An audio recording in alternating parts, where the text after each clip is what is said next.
The beats, the flow, the rhythm. All movements start from the streets. Streets A&R Podcast. Mic check. Everybody got their water. I'm all set. I just spilled it on camera. We're going to keep that in. Shout out to the clothes. The merch is good. It's good quality. Yes, it is great. Yeah. I'm trying to wake up in here. I done had a rough morning. One of them days, huh? Yeah. One of them days. Part of the day just trying to look like you. It's 5 a.m. classes. I'll be up. Man, it's all good, man. We here today. We here. Welcome to the Streets A&R Podcast, man. It's your host, Giddy Jicky with it. And it's CLB in the building today. And we got a special guest in the building. But before we get to that guest, we got to do a shout out. We had a former guest here, and my man Free hooked us up. See, he did. My man Free, give me some hand claps or something. Let's see if we got some hand claps for my guy Free. And I left my bag over there. Oh man, I was trying to put the bag in the frame, but he got it. He got you. All the young guy got it. He ain't camera shy no more. Okay. Yeah. He hooked us up. Make sure y'all check out more ways than one. Yeah, man. Make sure y'all check out Rebrand, man, and check out I Am Free, all his music, but definitely check out Rebrand. You can get some exclusive merch at 365 store. Yes. He also is online, and you should be able to just click the link, in the video. So make sure y'all tune in and tap in with your brother. He is cold with it. Got his own eye. Definitely supplied the shirt. So I had some more pieces, but my fat ass can't fit them. So mine says "No broke girls allowed," which I thought was a men's shirt at first, but no, I like it. And it's like all the way across the back. It's fire. You do not want no broke girls with you in the section. No, because they act broke. No. Do that. You won't catch me in the clubs anyway. So. He said, I'm chilling. Yeah, man. So today, man, we definitely got a special guest here today with us. Yes. A mover and a shaker and a homemaker, like in the literal sense. Somebody that's burning down the social media. I might can beat him in the 40 still, even though I'm fat. I don't know, man. I used to play ball back in the day. Oh, you think I didn't? Oh, I know you did. All right. I wasn't always fat. I promise you. I promise to God. But no, man. Real estate, ascending real estate mogul. I'm gonna call it now. Ascending real estate mogul. Somebody that's really letting the people know that the middle of the map is where it's at. It's a hidden treasure. Mm-hmm. On TikTok, going crazy, Instagram, everywhere, selling homes, selling properties. We got none other than our guy, Mr. Kail Walker, in the building, man. Yes, welcome. He fresh. We gonna have to do some push-ups before we leave. I'm down. I know he see. I'm gonna get a few four of us. She get a pass. I'm with child. Yeah. We gonna get okay. Let us slide. I'll leave that dude right there. He's sick with it. But man, thank you for coming and joining us, Kail. Of course. If you could, I know I gave a little intro, but let the people know who you are, what you do, and why you do. Yeah. So like you said, my name is Kail Walker. From Omaha, grew up in Bellevue, and now I'm on the Douglas County side. I moved away to Kansas City for a little bit. Before I got into real estate, I was with a company called eFit Go. Okay. You guys remember eFit Go? Mm-hmm. Yep, I was with eFit Go and moved down to Kansas City and ran a couple stores down there, and then came back up to Omaha. And it's funny because moving away actually made me appreciate Omaha, and I think you can relate to that as well. And grew up, played college football, and was always in the health and wellness field, and then decided to kind of transition into real estate, something where I could, kind of be more in control of my own destiny and things like that. And so I've been back in Omaha for 6 years now, and I love the city. It's one of the most underrated cities in the country. It's a hidden gem. And I just love it here, and I'm excited for where the city is at right now and where it's going in the next 5-10 years, because it's gonna be a whole different place. Yes, sir. Yeah, absolutely. And it's so refreshing to look at your Instagram and your TikTok, because you talking to somebody who just likes to go on Zillow or like Berkshire Hathaway Home Search just because and in the market for looking at a house. But I think you utilize social media in such an amazing way because I'm assuming, a part of either the millennial or Gen Z generation. So you're attracting them to information and making it more interesting to digest. So at what point did you decide that the information that you knew regarding real estate, that you wanted to put that on platforms and really educate people?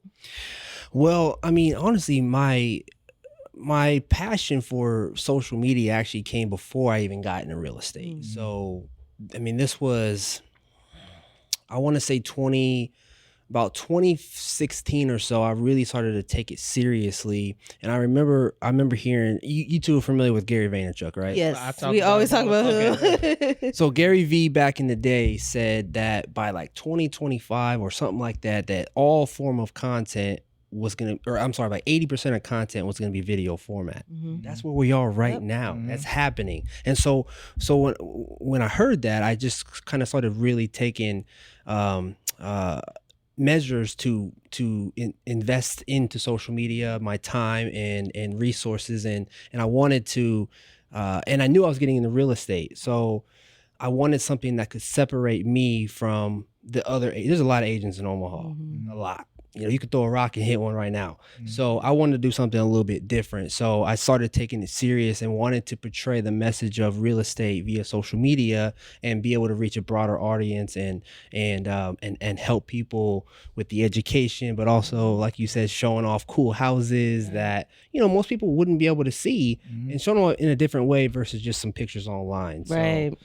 So I love social media, you know. It's a full-time job for me, you know, but I enjoy doing it. That's amazing. Yeah. Thank you. Yeah. And with you doing the media about the marketplace, the homes, the real estate, what are some of and we talk about this city, this area being a hidden gem. What are some of those stats that you like to throw out to talk about Omaha and why it's about to be something extremely big? What are some of those stats that you like to pull, say Omaha is this because this? Well, first off, Omaha since 2020, about 2019, 2020, we've had about 30 to 40,000 people move to Omaha. So we're having more people move to the Omaha metro. And when I say Omaha, I mean the metro of Omaha, right? So we're having more people come here than they are leaving. So with and you can tell by the developments, the airport, all of these things are adapting to the city, the growth and the things that are happening and the things that are coming to the city. So, you know, that stat alone, 30,000 people in the last 3 or 4 years is, I mean, oh shoot, I got something in my eye. My bad. That is just, I mean, that's pretty outstanding. So especially for a city right in the middle of the country. So there's just a lot of things moving and shaking in Omaha. So hopefully that kind of at least a little bit answers your question a little bit. And I know one of your posts you talked about Omaha being the second fastest growing city in the Midwest. Yes. And it's funny because I know me and C talk about it all the time, even not just from the city standpoint, but also from an entertainment standpoint, that there's so much opportunity coming and we're missing the telltale signs. Like for people who don't know Omaha, the city is divided it's a grid city. Yep. It's numbers north and south and words east and west. Yeah. Yep. And everything east of 72nd, we've seen probably, I think I counted at least 14 different apartment complexes go up in the last 3 years, which is, that's a very rapid rate to be building housing. And I bank with Bank of America. Okay. They just got here at the end of last year and they said they're opening up 8 branches. And when you look around, there are Chase Bank, there's and they have, I think, like 12 branches. They have a lot, yes. And it's like, well, and I tell people the telltale sign is where there's banking, there's lending. So if you pay attention, you know that there's a big shift coming. And what are some of the things that you know of that could be coming to the city that's going to be big for the economy and big for people to really look at as an opportunity to get their foot in the door, whether employment or whatever? What are some of those big things coming to the city? To the area? Yep. So like you said, the apartment buildings are being put up left and right, and not just east of 70s, all over the city. So that's a sign that that people are coming here and they want housing. There's so the airport getting the international, not almost $1 billion project, $950 million project. That shows that people are coming in and out of Omaha, and they also want to travel international as well. So, but some things that are going on in the city is, they want Omaha to be a place where people come to visit, but also to stay and to live. If you look, so I remember in this was 2018. I knew I was coming back to Omaha to get into real estate. I was living in Kansas City at the time, and I was doing research on the city of Omaha and what their plans are. Anybody can go to the city of Omaha and look up their plan for the future. And I read it, and they want, like, all of these things that are happening, all the growth, all the developments. These were already in the works for years. The rail car, I read about that in 2018 before anybody even talked about it. So, so that's exciting, and what they're doing, out in Gretna with the Good Life District. I'm really excited about that.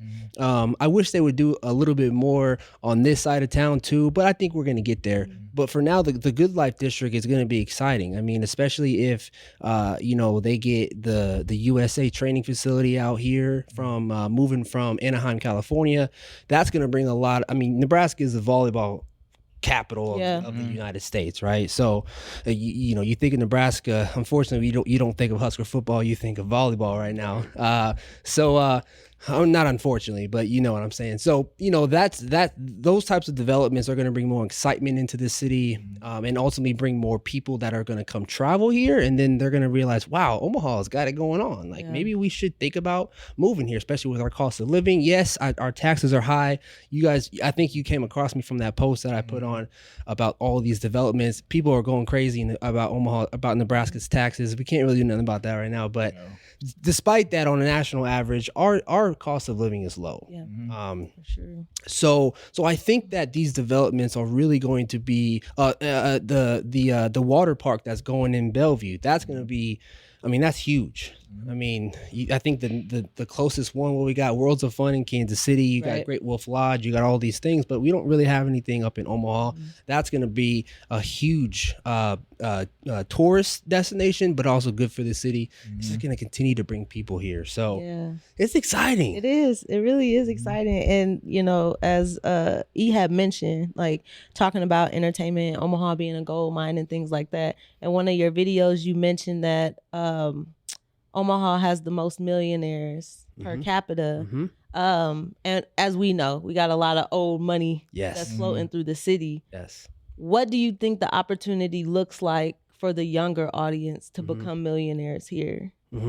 Yeah, well, I think if, I'm looking at it from a real estate standpoint as well. This is a good place right now to get in at a time where prices are relatively low. Will they keep going up? Probably, unless we get some big recession that brings all the prices down like 2008, but I just don't see how that's going to happen right now. Again, no one has a crystal ball, but as these opportunities start to come in Omaha, when these developments and these exciting water parks and the Good Life District and all of these things that are happening, as these things start to come, more opportunities will come for all of us as well. And so, it's funny because I think, everything kind of comes from the West Coast and East Coast and then comes into the Midwest. And so we're just a little bit behind. That's just how it is. Even Kansas City is a little bit further than us. But, I just think like a lot of the younger generation, I think we get a lot of hate sometimes about we're lazy and we don't work as hard as the older generation. But I don't think it's that. I just think we're innovative, and we have other, not everyone, right? But we have other ways where we're trying to put ourselves in a position where we can be millionaires. So I just think as these opportunities come and these developments, we're just going to have more opportunities to do things that maybe not necessarily are in Omaha yet. Yes. And we can get on it now. So nice.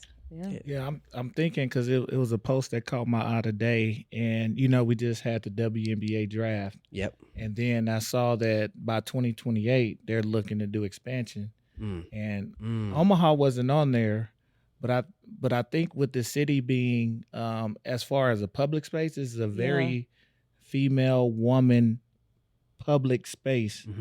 Our mayor, a lot of our nonprofit spaces. Yep. And now with us getting one of the inaugural teams for the volleyball, for professional volleyball, I really think this may be a place to actually have a professional WNBA team. We ain't got enough hotels for the NBA, but I think, and it's those type of opportunities I think that people can start to pitch and bring up. That can expand the city. Because I know you also might have talked about. I think we have in the bid for a professional MLS soccer team, or hockey team. Yes. NHL, the hockey team. Yep. That would be crazy. It would be. I think it would go well because of people support the Lancers. UNO hockey, they have a lot of support. So I think that an NHL team would do really well here. Yeah, I do. But also, now that you mentioned the WNBA, I like that idea as well. Listen, come on. I just made a post about, I was like, yo, there's some fine chocolate ones. I named them. I ain't gonna lie, see. I didn't tag them, but I named them. I was like, what's up, Rakia? Angel Reese looks good too. Listen, she was fly. Hey, that's not even. Them comments try to hate, but she was fly. She was. She was fly. I know you said you used to play sports. What position? I was receiver. Where'd you play at? I played at Midland University. Midland? Oh, nice. Yeah. I was gonna ask with, you said you was here, you were doing that, then went to Eat Fit Go, and now in real estate, and real estate being a very kind of, you don't work, you don't eat type of field. How did your background in sports and collegiate sports translate to your ability to work and outwork and really have that drive to succeed? I think there's a correlation, typically is. 100%. I mean, it's just, you got to earn it in sports, right? And it's not just given to you. You got to put in the work, the hours, the discipline on and off the field as well, and in the classroom. And so it just comes down to being disciplined, right? And there's definitely a correlation with that, and being in competitive sports, especially at the collegiate level. That's a full-time job. That's not it's a step up from high school, and even at a small school like Midland, right? I mean, it's an NAIA school. I think there was like 2,000 students there, about the size of my own high school. I went to Papillion La Vista South, and it's the same thing. Like, if I didn't put in the work, I didn't put in the hours, I didn't hit the gym, I didn't, do my off-season training, because in college sports there's really no off-season. I wouldn't have had the success I did. Without I humbly say, I was a second-team All-American, first-team All-Conference receiver, so I did really well. But I wouldn't have gotten there if I didn't put in the work to get there. And it's the same thing in real estate. Like you said, I'm all about commission. I'm all commission.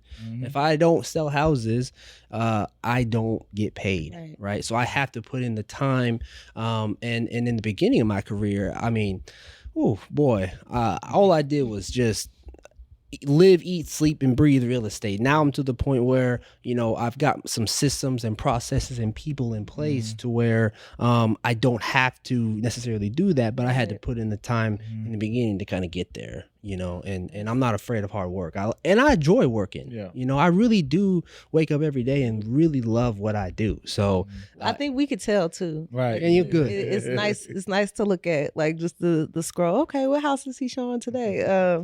But no, that's amazing. And I kind of want to ask, like, too, what are 5 top tips that you would give the younger generation when they decide to become interested in real estate investing? Like, what things do they need to be in order, or what are those 5 main things that needs to be taken care of before they enter that lane? 5 main things. I would say number 1, do your research. Whether you're looking to get into real estate sales, like let me go back real quick. So when I got into real estate, I only wanted to get into it to do investing. Okay. I didn't necessarily want to be on the sales part of it.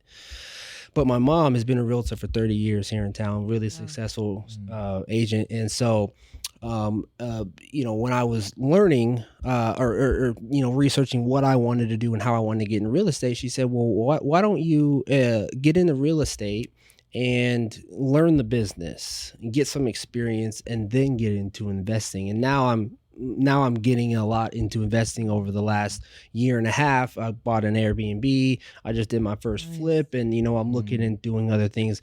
So, but before that, I was doing a lot of research. So number 1 is make sure you do your research. If you want to get into the sales part of it, that's a whole different side of the field than investing in real estate.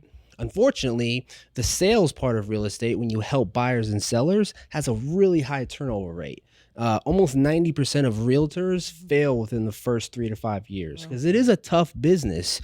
There's unfortunately all these dumbass shows like Selling Sunsets and HGTV that are promoting real estate, but they make it look so easy. Right. Like it's not, right? I could be the first one to tell you it's not easy. You don't just get handed clients. You got to go out there and get them. And so, so I think a lot of people are getting into real estate think it's going to be easy, and it's not.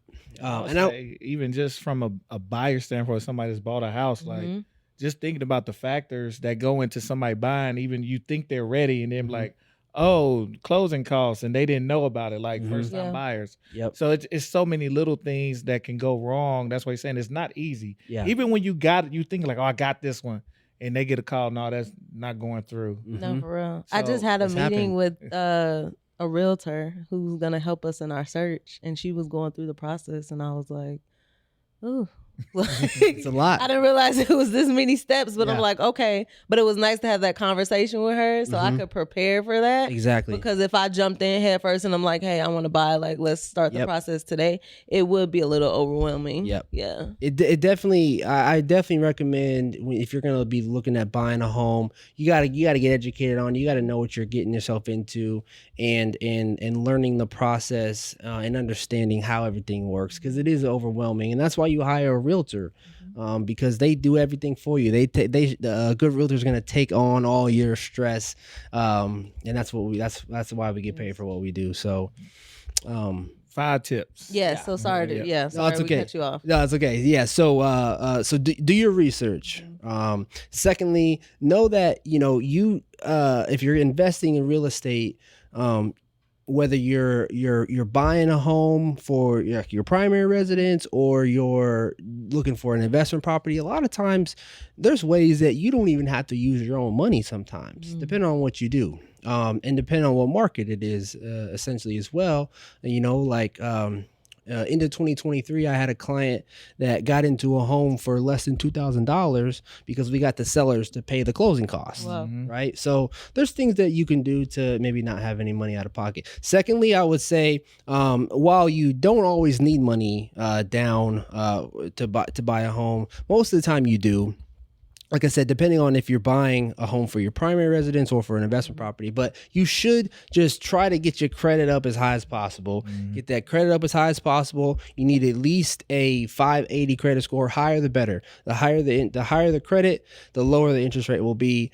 And then make sure you don't have to have all your debt paid off, but at least try to get most of your debt paid down a little bit. Right.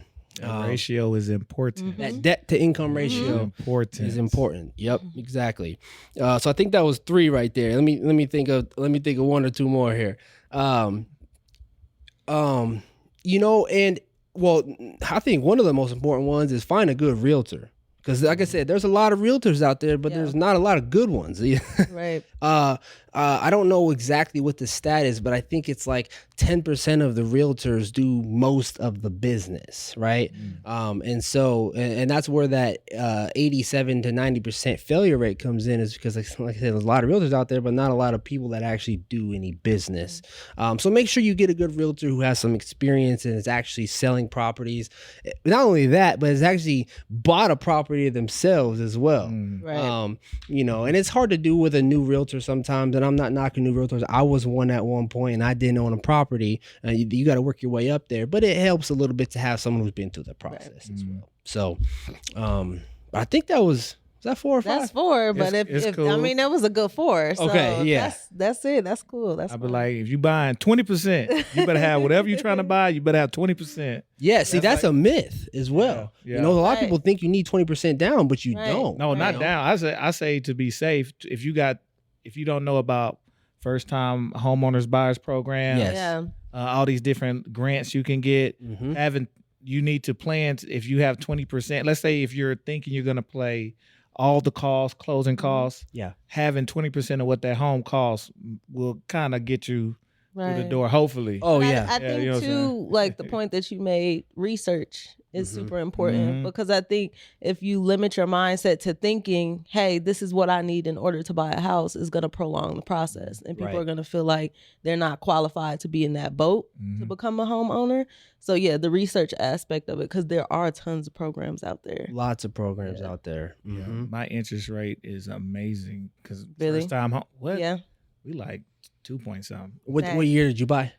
COVID 2020 Perfect. Yep. or Perfect. 2021. We bought 2021. Yeah, rates were still low then. They didn't start going up till about the middle of 2022. That's when they started going up. So Sweet. They thought it was over. So it's like, sell what you can, get rid of it. Yeah. There was a lot of people I knew during that time in LA. They were going through a program called NACA. I think it was NACA. I think it's a nationwide program. But like you had to go to some classes, and before you could turn your property into like a rental property, I think you had to occupy the space for like an entire year. But there were a ton of people getting qualified for that program, and you know, real estate in LA is like crazy. No joke. You get a 2-bedroom, 1-bathroom house for like $500,000. Yeah, lowest. It's crazy out there. Yeah. Come on to Omaha. You can get 500,000 here will get you a 4 or 5 bedroom, 3,000 square feet, modern, updated.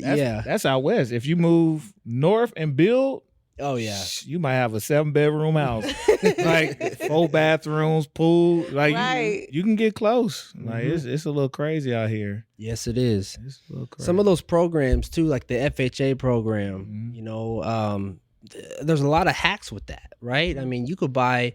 Like for instance, my first property was it's an Airbnb now, but there's 2 sides to the property, and so I did that with an FHA loan, right? And I had to occupy the property, so I lived in it for about a year, and then I was able to rent it out. You know, after now it's an Airbnb. So you know, there's hacks out there. Again, do your research, because you can buy an FHA property, live in it, rent out the other. You know, a lot of people are trying to buy a duplex or a triplex. You can buy up to a 4-unit property with an FHA loan, and it's still quote unquote is single family. You can live in one side, rent the other 3. You're paying your mortgage. You're living for free. So you know, there's things out there that you know can set you up for your future. Oh, that's beautiful. Yeah. That's amazing. I had a question, because we're gonna get to some juicy stuff, but Let's do it. what's one of the biggest deals? Not biggest deals. I want to do biggest deals, but I want to know what's one of the craziest like deals you've ever made, like something that shouldn't have been able to happen, but it happened. I'll give you an example. When I first started looking at houses, I found a house, probably 3 or 4 bedrooms, structure great, very colorful house. I'm talking checkerboard floors in the kitchen. Was it completely here in Omaha? Okay. On 40th. Okay. 42nd. So I'm in the hood, and I'm like, all right. The whole house, backyard, 2 bathroom was $40,000. for a This is the whole for the whole The house. house was $40,000. Was it not updated and old? It would no. Okay. I'm telling you, when I say it was chalkboard wall, like a wall in the living room was a giant chalkboard. Mm. A lot of character in the house. Mhm. I called the real estate agent. He said, "Dude, I literally just sold this house like 20 minutes ago." Mm.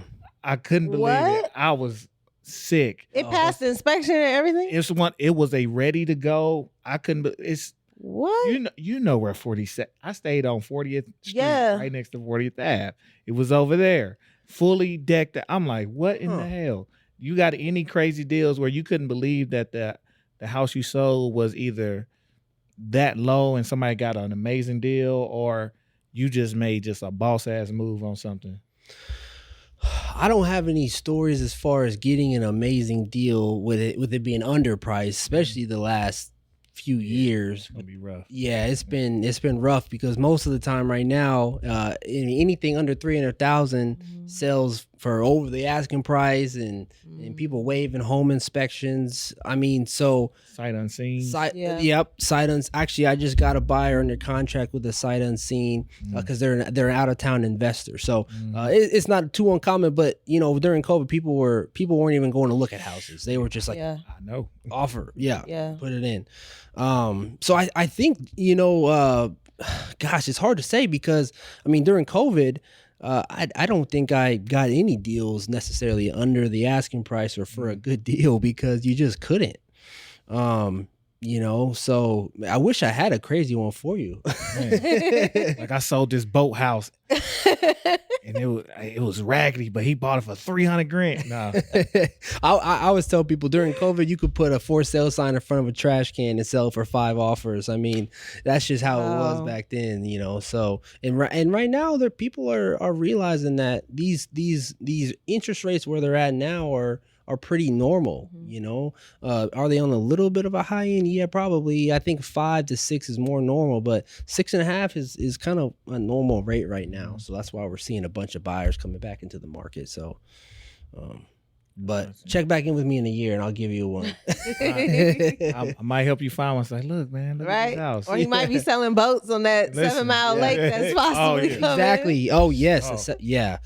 That's a big opportunity if it gets passed, which is they talk about it this summer. They're currently doing some testing in the soil and stuff right now to make sure they can do everything. But we find out this summer if we're getting that. If we get that, that is going to be huge for the city. I mean, you think about Okoboji and everybody, I'm going to Okoboji for a week this summer, or the Ozarks, something like that. Like that's the caliber they want that to be. Yeah. So get your investments ready. I will be investing. Yes. For sure. He ain't telling. Don't ask him about nothing over there. He'll be like, no, ain't nothing. Ain't nothing going on over there. Nothing. I got a random juicy question. Oh, Are you a real estate baddie? What you mean? How you be selling these houses, man? Nah. I'm messing with you. Nah. You know the stories. I know the stories. Yeah. So, do you walk in just with a tank top on, especially when you got a lady buyer? No sir. No sir. No, he like, no, I'm on. He gonna tell us one thing. I don't believe him. Got to keep it professional with the clients, No, but it's funny because I do have a lot of single women that work with me, for one thing or another. But which is cool because and a lot of them are single moms and things like that. So it's cool to be able to help a single mom get into a house and be able to have a safe place for her kids to go. So we keep it 100 with that. Got you. I was just asking, in Miami, the girls going crazy.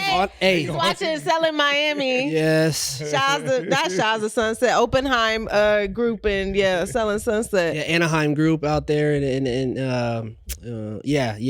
exactly. But to your point, that happens. Of course, it does, and it's there's a lot of the women, and so women, real estate is a woman dominant industry. If you didn't know, especially down in Florida and LA. Like those women do some things to get the deals going, which this business. It's business. Yeah. I'm just saying, with this once the WNBA team comes through and they bring, and they salaries finna go up. I'm helping them. I'm just saying, Kail. I can't offer no man. backup, Mary. I can't offer no backup. I'll wingman it for you. Hey, I could use a wingman. I'll wingman it for you. I'm a great wingman. He gonna get himself in trouble. No, I won't. I know how to wing. That's if I don't do nothing else, motherfucker flap. Help him get the job done. Hey, a win for him is a win for all. Mhm. That is the Yes, man's sir. mantra when we out. Yes, sir. Even That a is stranger. That's true. We- That's true. Hey, you good, bro? You got that for us. Yeah. It's like you just know, you know. He been working all night. We gonna help you. Now put your hand on her back, bro. Walk past and put his hand on the. I'm telling you, we look out. That's good. I love it. I man. love it. So, Kail, have you, with your time spent in real estate here, what areas of Omaha have you seen the most growth in terms of real estate? Definitely out west. Really? You know, And please clarify what out west is for you. Yeah. For me, out west, I mean, is it really anything? Okay. Let me take it back. When I say out west, I mean like, you know, west, like anything past like 180. 180, 168, 180. You know, you can't drive. You can drive out there and see a new neighborhood, a new development. You know, out there, all the way from northwest, right, like Fort Street, State Street, Right. Yeah. all the way, you know, to Like to- Bennington, Elkhorn. yeah, Bennington, Elkhorn, all the way southwest, like past, you know, like towards the outlet malls. Okay. That's where the biggest growth is happening with new neighborhoods and houses going up. In the city, it's harder to find those types of developments just because you know it's already all the Right. lots are kind of all the neighborhoods are established at this point. So even if you go to Papillion, there's a lot. So I went to Papillion South High School. When I went there was nothing out there. Wow. Right there, I mean, the only thing that was out there was a farm. Right across the street from the high school, they had a buffalo in the yard, you know, on the farm that would run around. Singular buffalo. One buffalo would run around No, the mate. thing, yeah. Now I don't know how often you guys drive over there, but if you drive 370 down 370 past Papillion Vista South High School, there's neighborhoods and shopping and Yes. all the things. I'm not gonna lie. Like if I'm not, because I live by the riverfront, so to grocery shop, I'm either going to Council Bluffs, Yeah.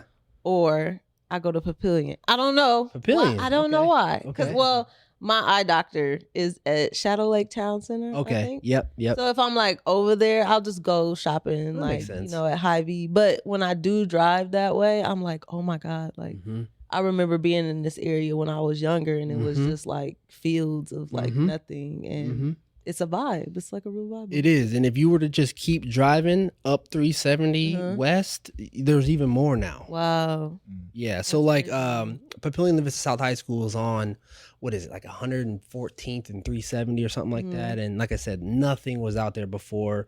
Now they have everything. If you keep driving west on 370 towards Gretna, they got Hy-Vee out there now. They got, you know, all these things going on out there that is just because of how much growth is going out there. So when I say west, I mean west and like the outskirts of the city, Okay. essentially. But don't sleep on like northwest, like 80th, 88th, like 80, 90th, and like Fort area. There's new neighborhoods going up there. So really the whole city is experiencing growth. You got real estate investors that are investing in North Omaha that are building, you know, these beautiful, more affordable types of homes. I just came across one the last few months. There's a real estate developer who built these 3 really nice modern homes off of like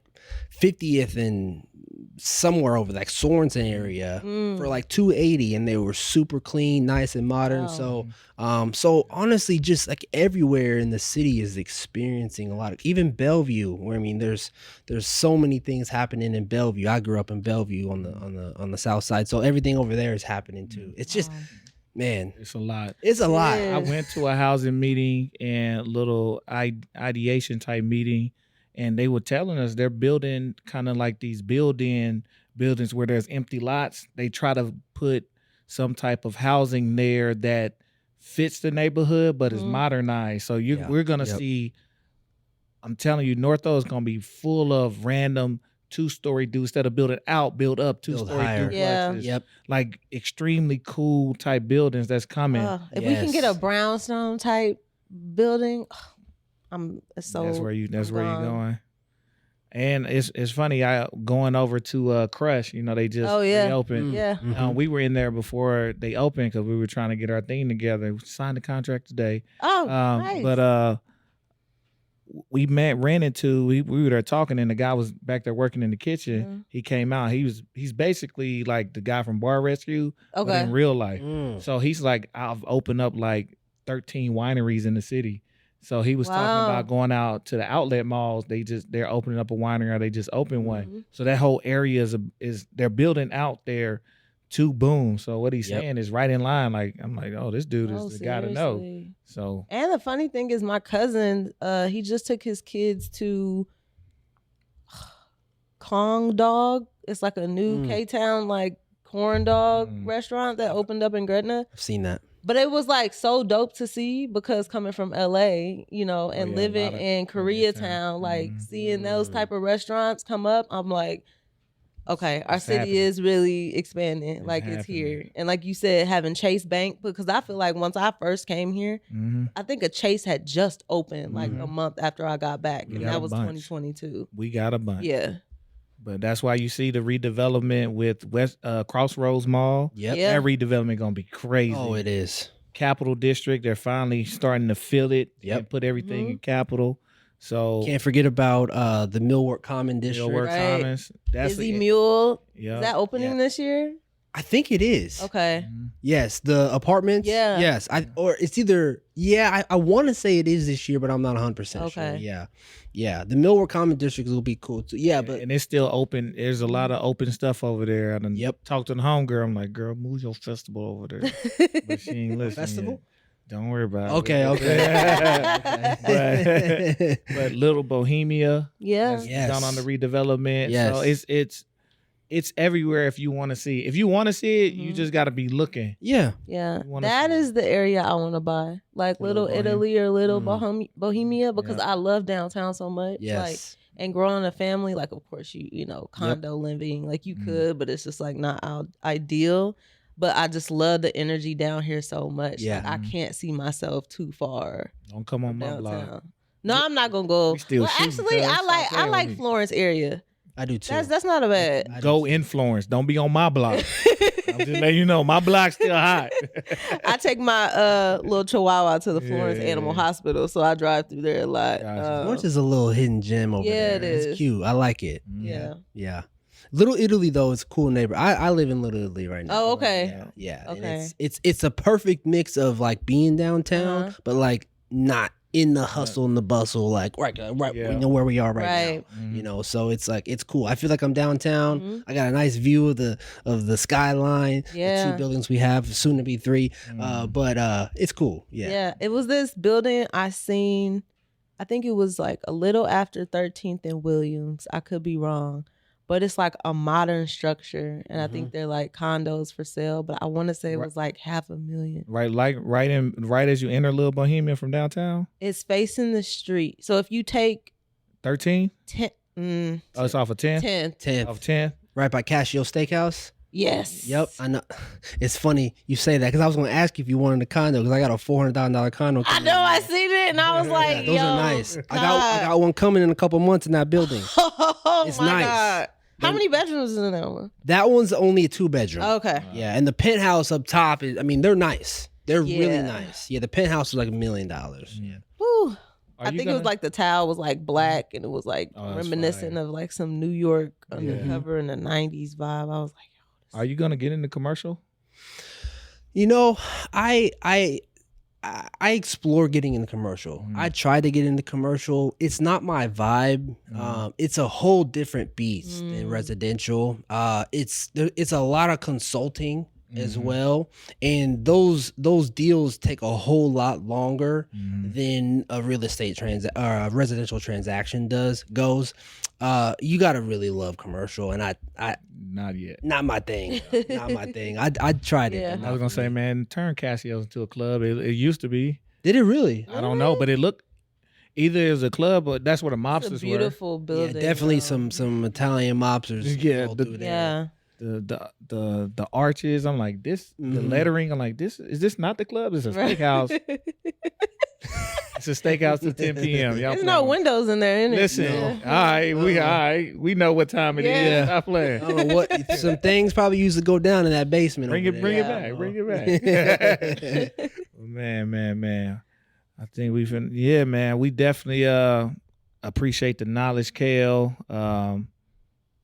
Make sure you let the people know where they can find you and find these homes. I'm on Instagram. Uh-huh. I'm on TikTok. Mm-hmm. I'm on Facebook. All my @names are the same. Kail, KAIL Walker. That's my Instagram. Right. I love the city of Omaha. I love the people here.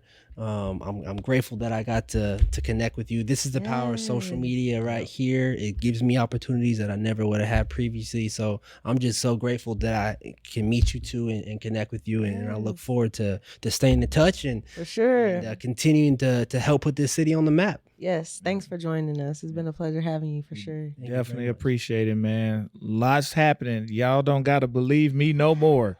My man is sitting right here. He sells the stuff. Mm-hmm. He Right. sees it. He's Every in the day. meetings. Mm-hmm. You don't got to listen to me, but listen to him, please.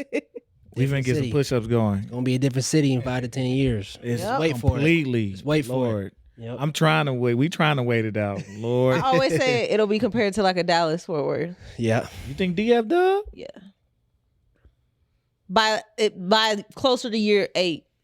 I think yes. I think we're headed towards with the type of companies. I think a little bit of Nashville, Man. Mm. telling Yeah. Nashville. Mm-hmm. I think it might grow into the Dallas, especially as we get some mutual gets built and some of the bigger I buildings. like that. I'll even throw Kansas City in the mix. Yeah. You know, because I always say, you know, like Omaha feels like Omaha, KC, and Des Moines kind of have a similar feel. Mhm. You know what I'm saying? Like Yeah. KC's the biggest one. You got Omaha next, and then Des Moines. They all kind of got the same feel. So I think, yeah, Absolutely. a little mix of Omaha and Nashville and Dallas and KC is happening right before We're our eyes. here. It's- We in it's the thick here. of it. Mm-hmm. We gonna get this money. What y'all gonna do? Oh, shit.